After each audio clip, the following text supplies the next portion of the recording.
to kindelaki Brisbane audio na Robano Boy. Mon Brisbane na Londres, il est considéré comme handicapé. Donc l'État nous a foutu à gagner. Na soirée à 10 juin à Londres, il dit à haute voix, nous avons un croco à déconsidérer, tout déclasser à ça. Il faut, j'utilise le verbe falloir, il faut monter un sapato à 2022, pantalon à 2022, chemise à 2022, veste à 2022. On dit pas moutouana. Nous avons un croco à bleu à cala. Et puis, bah, croco n'a pas goya, ou à Brisbane, on compris tous les bancs à Londres. Il y a pas sapato à somme dans la carte. Brisbane a la capacité de sommes crocodile dans Weston T. Et puis Weston est dans sapato à anglais, Weston est dans sapato à français, parce qu'on a Limoges. J'ai accompagné papa à Limoges. Na monde la bengue sa papa à Weston pour passer la papa à sapato à la couleur rebelle. Weston est dans sapato à anglais, Weston est dans sapato à français. Et puis bah na Londres ba chaka makele na ba crocodile na ba tout. Il y a sapato à somme ba carte. Brisbane a dans sapato moko ta somme na salaire na yi. Ok, Brisbane, il bosse à son maman, chemise à 1000 euros, pantalon à 1000 euros, veste à 1000 euros. Ah, on a ce soir. Bon, on a besoin de il y a réfléchi au Wakino. Pour comparer à la banque, et ça, achat ça va théâtre à wa. Donc, n'a pas de blâme à la nina mère, na sombi. Bon, son mon achat sombi, il aurait contredit dans le il y a ma kelele. Tout est bien na poto. Tout est bien. Nous avons la robe de 2 ans dans une chasse.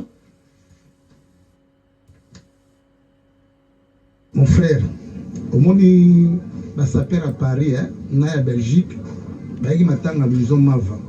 D'accord, enterrement. Tu as une photo quand il s'appelle, tu as une photo. Na sala bango je moko muke. Ali chemise na coupe de Dieu na publié. Na bano senga bango mutu tout pa sombaki lamba na magasin. Bino tout botaki na matanga maison Mava. Ti lelo, ça fait 2 mois. Ba blamba le kuta. Moko pa na biso na kata groupe ao. Ayaka na yodia le kuta. Asenga ye facture boyebi sorna omuna bato ya Londres wana bilamba lokuta cop is finished dans l'époque à 0 feleya kende musala mutu moko te na Londres akota na magasin akota na magasin akeso melamba 10 000 euros pour ya ko rivaliser akima kozala te omuni fe na ngai Brisbane no bana o sa yaki na grimace via ko bisa jamais 10 000 euros nini ake na magasin so melamba jamais akokate akomotongati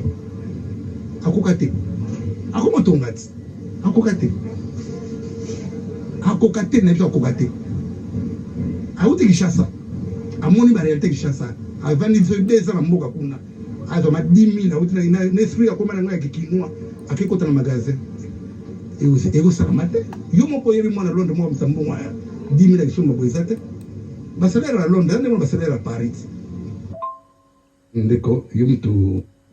Nalobi, Akim Press a traumatisé Londres Mobimba. Akim Press a traumatisé Londres Mobimba. Et puis, autre marché a monté, a craqué ce Brisbane a zolo baye moko. Nakoki kola la te, makambo et le kelinga mutu. A commencé à appel, il y a bakombo belé. Et bon, le bobo, vraiment, archevêque le bobo, papa m'a bien 33e degré. Titre Souka.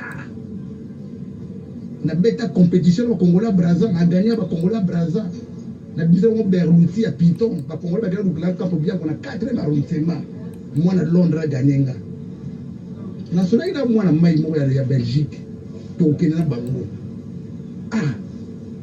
Na mona zo luka ndeba Simon Bongo batona nyos makombo na nyos binene fozala ezala journée wana makambola ta basapata basi journée ezala te na dans la maison batona nyoso oyo beaucoup la bwaka wana bango tout bazala journée wana muta kimandete et puis mutu to akoya na kroko ko pola défilé to mona ba défilé la Weston te ngana ozuka na batona nyo bakoma binene bazala wana mutu adala na ndako te mwana Londres ganenga akini ko ta l'équipe no awa ba misibile mo ngai sikoyo. Mon frère était un dingue polémique. En dehors de qui me presse de Lausanne, il y a moi à Londres, il y a 10 000 euros avec ce qu'on a magasin. Un dingue polémique, tout ça, bon moteur qui n'est pas de la place. En dehors de qui me presse, Congolais nino yebi ou benga ka saper à cause de 10 000 euros na ye à tiens à disposition elle pouvait batailler sur mes lamba. Nous ça va folie na qui presse. Il ça moi na Londres moi au 10 000 ata vieux Brice vient na ngaza no kwa bana vraiment a wote ki chassa. A mo luka pa tonga ndako. Marga na 60 ans que ton ndako 60 ans vient na automa 10 000 euros à ce moment briqueté. A etika na magasin. Ah, tika botika na to. Brice pas ngazima 10 000 euros. A tiens à disposition na bitika na magasin. Yé mo to ki chassa. Abano tonga ndako na 60 ans. Tikaramba bo tikaramba ko muta sala folie na biso tout na makamwe za akini et puis ataka yemo muta sala folie wana biso do tikara so ba 1000 2000 c'est comme mu kolo 3800 mona Londres mo bima na uluka na mona Londres wa so mira ma ya 10 000 euros na 2022 nsitu na besoin mutango na lobby Akim Press a traumatisé Londres Mobimba. Akim Press a traumatisé Londres Mobimba.